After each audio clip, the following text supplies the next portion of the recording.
मित्रों नमस्कार, मैं मयंक त्रिपाठी नव ज्ञान ज्योतिष चैनल पर आप सभी दर्शकों का हार्दिक स्वागत करता हूं। आज के वीडियो में चर्चा करेंगे कि सिंह राशि, कर्क राशि और कन्या राशि वालों का कैरियर वर्ष 2023 में कैसा रहेगा। यह कैरियर राशिफल है, इसके अलावा मैं कोई जानकारी नहीं दूंगा क्योंकि समय समय पर मैं आप लोगों को बताते रहता हूं। तो इन तीनों राशि वालों का कैरियर कब कब उठेगा, कब कब भारी मान सम्मान मिलेगा, कब कब कैरियर में ग्रोथ होगी, कब आपका बिजनेस उछाल मारेगा, कब नीचे आएगा, इसकी जानकारी देंगे। पहले बात करेंगे कन्या राशि की।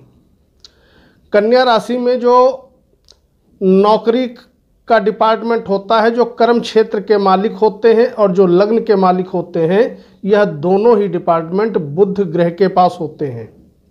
आपके लग्नेश बुध देव बन जाते हैं। बुध देव जब जब अच्छी स्थिति में रहेंगे वर्ष भर में, तब तब आपके कैरियर में बहुत तेज़ी से बढ़ोतरी होते हुए दिखाई पड़ेगी। और जब जब बुध पीड़ित होंगे, पापकत्री योग में होंगे, अस्त होंगे, तब तब आपको दिक्कत का सामना करना पड़ेगा। कैरियर भी आपका गड़बड़ाएगा और साथ ही साथ थोड़ा बहुत हेल्थ इशू भी आपको फेस करना पड़ेगा।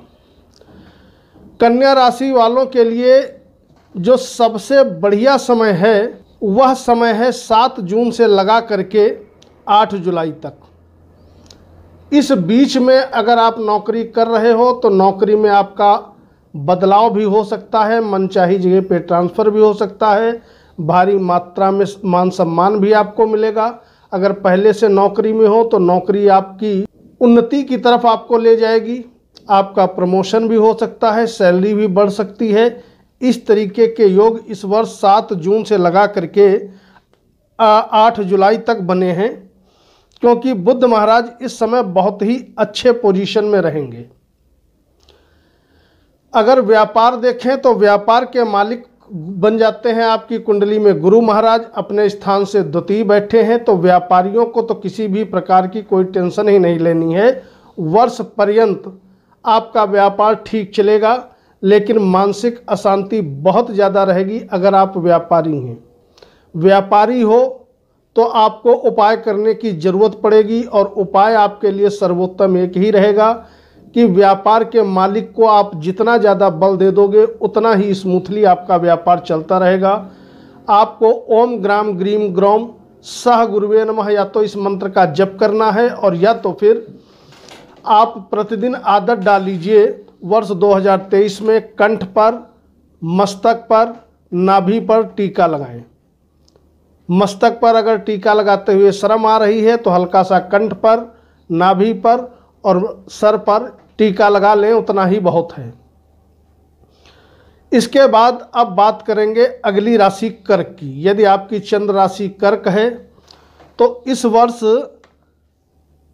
जो आपके लिए नौकरी और व्यवसाय की स्थिति है वह इस प्रकार से है कि आपकी कुंडली में गुरु महाराज स्वयं बैठ के गए हैं भाग्य के मालिक होकर के 10वें स्थान में। अगर नौकरी में हो तो बगैर उपाय के आपको परेशानी ज़रूर होगी। इस चीज़ के लिए पहली चीज़ तो आप माइंड प्रिपेयर कर लीजिए,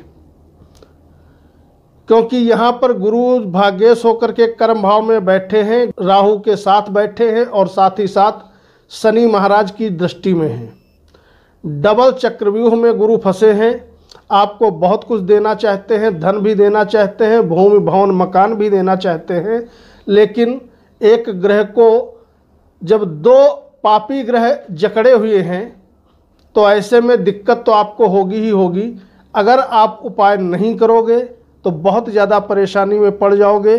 अगर उपाय करोगे तो अप्रैल से स्थिति आपकी बहुत ही शानदार चलती हुई आपको दिखाई पड़ेगी। मान सम्मान भी मिलेगा, प्रमोशन भी होगा, और हो सकता है आपकी सैलरी भी बढ़ जाए। बॉस उच्च अधिकारी भी आपका सपोर्ट करने लगेंगे। किंतु यदि उपाय करोगे तो, अगर उपाय नहीं करोगे तो कन्फ्यूज़न की स्थिति बनी रहेगी और बहुत ही ज़्यादा हर्डल्स आएंगे। जो आपके बॉस उच्च अधिकारी हैं वो सब कुछ ऐसे कृत्य करेंगे कि आप बहुत ज़्यादा अशांत हो जाओ। उपाय क्या करोगे? गुरु को जितना मजबूत कर पाओ उतना मजबूत करो। कमर के ऊपर गलती से काला और नीला कपड़ा बृहस्पतिवार के दिन और शनिवार के दिन आपको नहीं पहनना है वर्ष 2023 में। ये आप गांठ बांध करके रख लो। दूसरी चीज़, या तो गुरु का टीका लगाओ। अगर टीका आप नहीं लगा सकते हो तो ओम गुरुवे नमः या ओम ग्राम ग्रीम ग्रोम सह गुरुवे नमः इस मंत्र का न ज़्यादा कर पाओ तो कम से कम 31 या 51 बार आप बोल करके घर से निकल जाओ। नौकरी करने वालों को पीछे मुड़ के नहीं देखना पड़ेगा।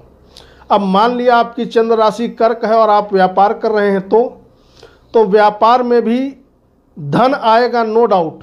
ऐसा नहीं है कि धन आएगा नहीं, लेकिन बहुत स्लो गति से आएगा। इसलिए अगर नौकरी कर रहे हो या व्यापार कर रहे हो, गुरु को मजबूत करोगे तो सुख समृद्धि भी मिलेगी, मन को सुकून भी मिलेगा, पैसा भी आपके पास आएगा। अब बात करेंगे अंतिम राशि सिंह की। यदि आपकी चंद्र राशि सिंह है तो आपके कुंडली में जो कर्म भाव का डिपार्टमेंट होता है यह होता है शुक्र ग्रह के पास।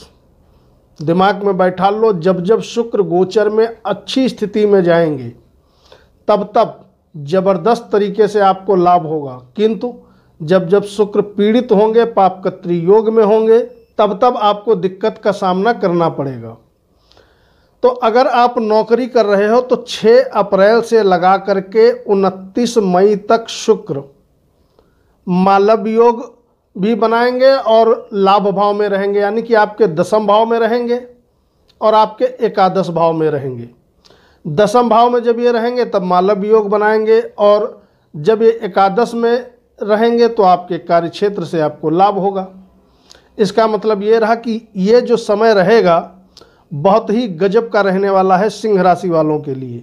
उसके बाद अगला जो समय अच्छा आएगा फिर आएगा 1 अक्टूबर से। बीच में लगभग 1 महीने के लिए जो समय है वह आपका डामाडोल होगा। इस चीज़ के लिए माइंड प्रिपेयर रखिएगा, घबराइएगा नहीं, पेशेंस रखिएगा।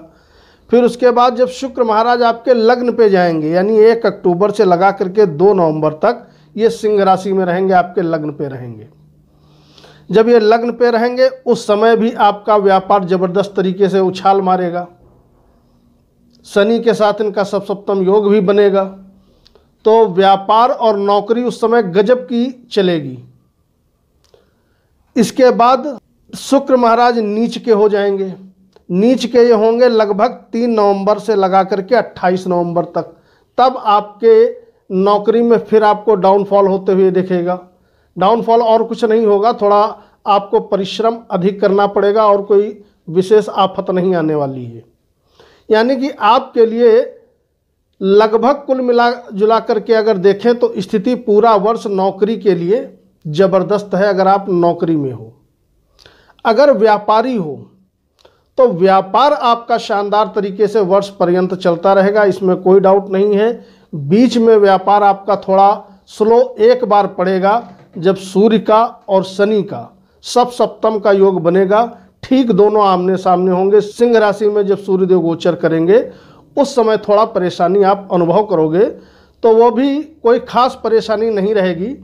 व्यापारियों के लिए गजब की स्थिति है, लेकिन नौकरी करने वालों के लिए जो तारीखें मैंने बताई हैं इन तारीखों को आपको थोड़ा पेशेंस रखना होगा। तो यदि आप नौकरी में हो, प्राइवेट सेक्टर में या गवर्नमेंट जॉब में, ये मैटर नहीं करता है, तो ऐसे में आप अपने लग्नेश को जल दीजिए, अर्थात सूर्य भगवान को जल दीजिए।